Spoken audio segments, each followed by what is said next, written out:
당신이 찾던 지식교양? 공평한 뉴스, 국민의 시선? 파격적인 아이디어와 상상력으로 뉴스를 디자인하는 시선뉴스입니다.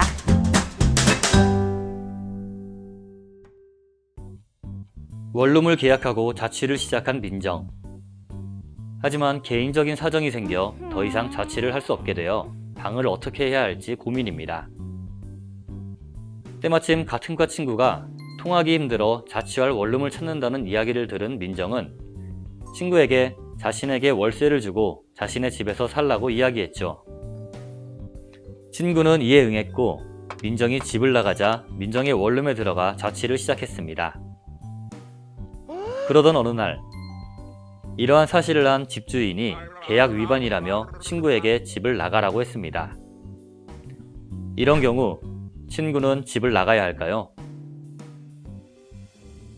안녕하세요. 생활법률 김병용입니다.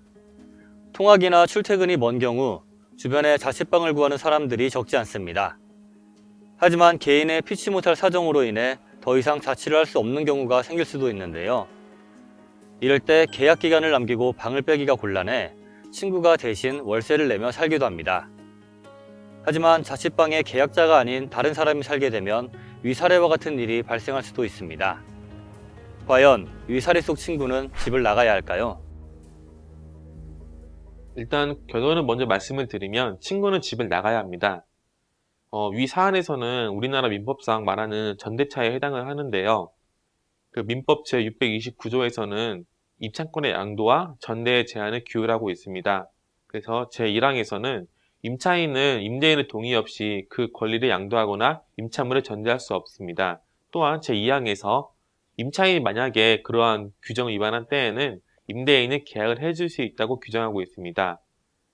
사안에서 보면 민정인이 임차인인데 그 친구에게 자신의 집에서 살고 월세를 달라고 하는 것을 하고 있는데요. 이러한 거는 민법상 전대차에 해당해서 집주인의 동의 없는 이상 민법 제629조 제2항에 따라 집주인은 민정과 임대차 계약 해지할 수 있습니다.